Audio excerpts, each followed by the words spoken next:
बस एक बात का ध्यान रखिए उसके लिए कि जहां पर यह वृक्ष होता है और उस वृक्ष के नीचे बैठकर हम जब किस जल का सिंचन कर रहे हैं, जैसे अभी आपको मिला हो और आप बेलपत्री के जड़ में सिंचन कर रहे हैं, तो लक्ष्मी की आवक बढ़ेगी। कहीं पैसा अपना अटक गया, नहीं आ रहा, आएगा। नमस्कार भक्तों, हर हर महादेव। हम सभी चाहते हैं कि जो माता लक्ष्मी हैं वो अपनी कृपा दृष्टि, कहने का मतलब है कि माता लक्ष्मी का वास हम सभी चाहते हैं कि हमारे घर में हो, जिससे हमारे घर में हमेशा लक्ष्मी में वृद्धि हो, धन दौलत की कमी ना हो, ताकि हमारा जो आर्थिक स्थिति है, जो हमारे जीवन की आर्थिक स्थिति है, आर्थिक दशा हमेशा अच्छी बनी रहे। क्योंकि जब माता लक्ष्मी का वास हमारे घर में होता है तो हमारी आर्थिक स्थिति काफ़ी अच्छी होती है, हमारे घर में धन दौलत में निरंतर वृद्धि मिलती है। इसीलिए हम सब चाहते हैं कि माता लक्ष्मी की कृपा दृष्टि, उनका वास हमारे घर में हमेशा बना रहे। तो आज की इस वीडियो में माता लक्ष्मी के वास के लिए, धन में निरंतर वृद्धि के लिए, लक्ष्मी की वृद्धि के लिए पंडित प्रदीप मिश्रा ने बताया है कि यदि हम जल में कौन से चीज को डालकर बेलपत्र की जड़ में डाल देंगे, चढ़ा देंगे, तो उससे हमारे घर में लक्ष्मी में वृद्धि होगी, माता लक्ष्मी का वास हमारे घर में होगा, हमारी आर्थिक स्थिति हमेशा अच्छी बनी रहेगी।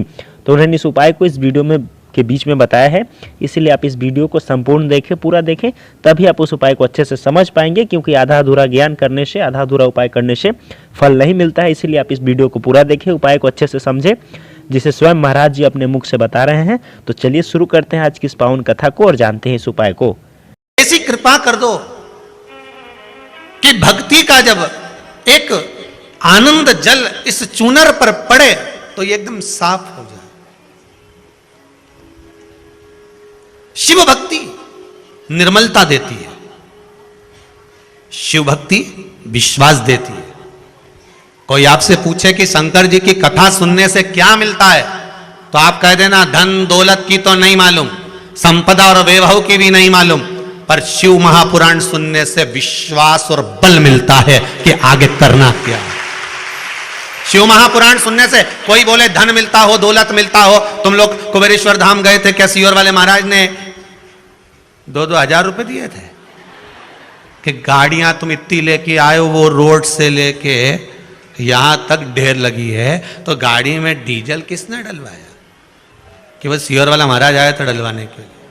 कौन डलवा? तो के साहब हमें ये तो नहीं मालूम, पर विश्वास मिला है, बल मिला है।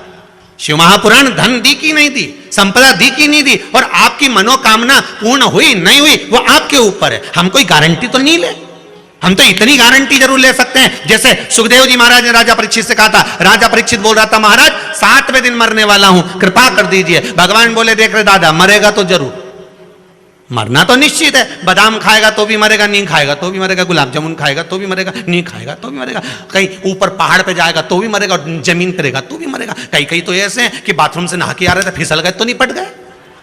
इनका क्या? तो गारंटी तो किसी की नहीं। सुखदेव जी महाराज ने भी राजा परीक्षित से कह दिया, देख रहे राजा परीक्षित, मरना तो निश्चित है, पर तू कह कि 7 दिन बाद सांप डसने आने वाला है और मैं सांप से बच जाऊं, तो इसकी गारंटी नहीं है। आपसे भी निवेदन हाथ जोड़ कर रहे हैं, आप सोचो कि हम कुबेरेश्वर धाम आएंगे तो हमारा यह काम होना चाहिए, इसकी गारंटी नहीं है। यहाँ कोई भभूति नहीं दी जाए, ना बेल दी जाए, ना कोई अंडा उखाड़ के दिया जाए कि महाराज सीहोर वाला छू करेगा और निकल के बाहर आ जाएगा। यहां तो एक चीज की गारंटी है कि आप शंकर का अनुमोदन करोगे, शिव महापुराण की कथा श्रवण करोगे, और अगर विश्वास लेकर आए हो तो यहां तो विश्वास दिया जाता है और विश्वास लिया जाता है। यहां शिव के प्रति विश्वास जागृत करा जाए। एग्जाम में बैठने से पहले ही तुम सोच लो, फेल हो गया तो अगर तुम्हारे मन में आ गया कि फेल हो गया तो मतलब ये पक्का है कि तू तो गया।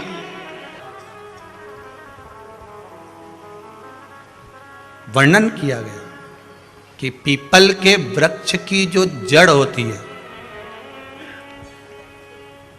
बेलपत्री के वृक्ष की जो जड़ होती है,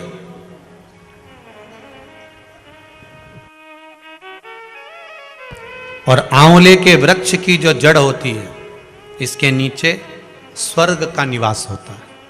किसका निवास है? स्वर्ग का निवास।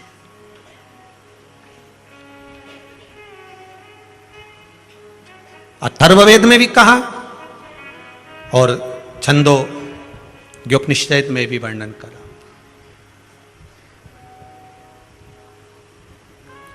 एक पीपल, एक बेलपत्र, एक आंवला। इनके जो जड़ है उस जड़ के नीचे स्वर्ग का निवास, ये जहां लगे।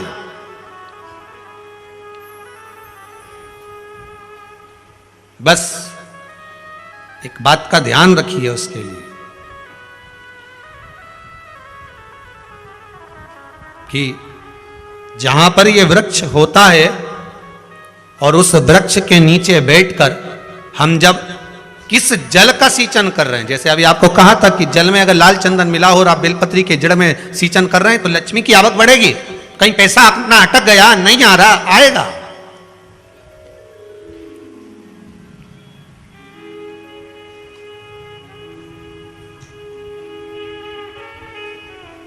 पीपल की जड़ में इत्र का जल, पीपल की जो जड़ होती है उसमें इत्र का पानी, थोड़ा सा जल उसमें थोड़ा सा इत्र का भाग हो महाराज, और आप भगवान पीपल देव, पीपलेश्वर महादेव का स्मरण कर कर पीपल की जड़ में अगर जल चढ़ा रहे हैं और मान लो शरीर में कोई कष्ट हो गया है, शरीर में कोई रोग हो गया है, कोई मालूम पड़े ये हाथ 4 दिन से दुख रहा है या 4 दिन से ये नस दब गई है या ये कमर दब रही है, तो आप 2-4 दिन कर देखो। कलश के अंदर जल, जल में इत्र का थोड़ा सा भाग, पीपल की जड़ के नीचे आप उसका सींचन करिए पिपलेश्वर महादेव के नाम से। उस जल को थोड़ा सा भाग लेकर आ जाओ उसी में से जो चढ़ाया है, और उस स्थान पर जहां कष्ट है उसको लगाना प्रारंभ करिए। 2 दिन 3 दिन कर देखो। प्रैक्टिकल करने में क्या जाता है? सीवर वाला महाराज झूठ बोल रहा हो तो प्रैक्टिकल करने में क्या जाए, अपना करते रहो। जिन जिन ने प्रैक्टिकल करे उनका रिजल्ट यहां सामने है, जिन जिन ने करे। और अभी और पत्र देगा पढ़ने के लिए हो, अभी कहीं का भजन आएगा जब देख लेंगे। करते रहो। तीसरा महाराज, आंवले के वृक्ष की जड़। आंवले के वृक्ष की जो जड़ होती है, इसके नीचे शिव महापुराण की कथा कहती है, विष्णु पुराण कहती है, स्कंद पुराण कहती है महाराज कि भगवान नारायण स्वयं इस जड़ के नीचे अपना विश्राम करते हैं महाराज, इस जड़ के नीचे। प्रयास करा करो, 1 चुटकी हल्दी, कितनी? मात्र 1 चुटकी हल्दी, आंवले के वृक्ष के नीचे भगवान हरि हर महादेव, कौन से महादेव हैं? हरि हर महादेव के नाम से रखकर उस पर पूर्व मुख कर कर, पूर्व की ओर मुख कर कर जल समर्पित करना प्रारंभ कर दीजिए।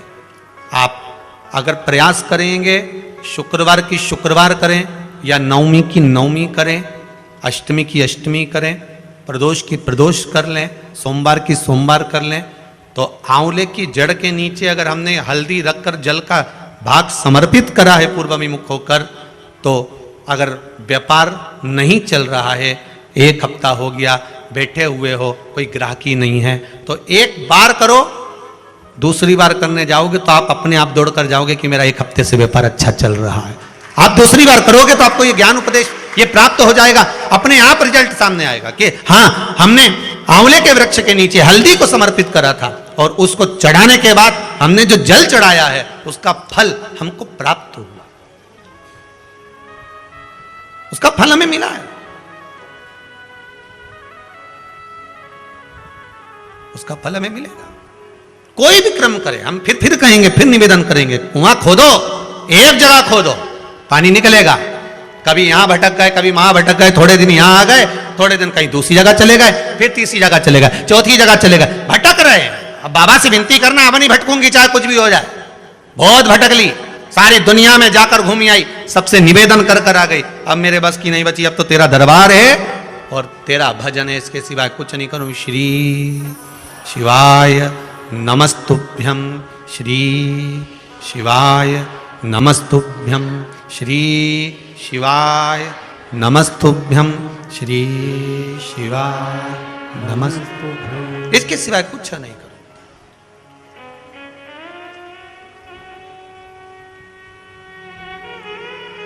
हमारा भजन मूल हो जाए।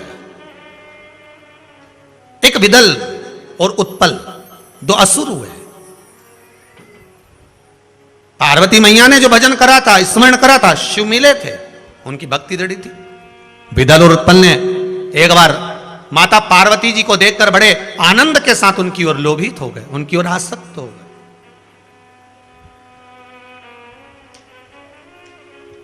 जो जो राक्षस, जो जो असुर भगवान की ओर लोभित हुआ, भगवान ने उसका कल्याण कर दिया। दुनिया के लोग संसार को देखकर लोभित होते हैं, ये कितनी सुंदर है, वो कितना सुंदर है, वो ऐसा है, वो वैसा है। हम काया देख रहे हैं, केवल शरीर देखा।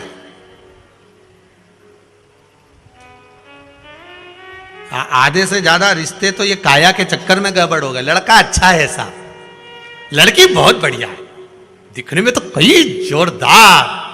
अब पहले का समय, आज का समय, पहले के जमाने में सूरत नहीं देखते थे, चरण देखते थे। आज के जमाने में चरण नहीं देखते, सूरत देखते हैं।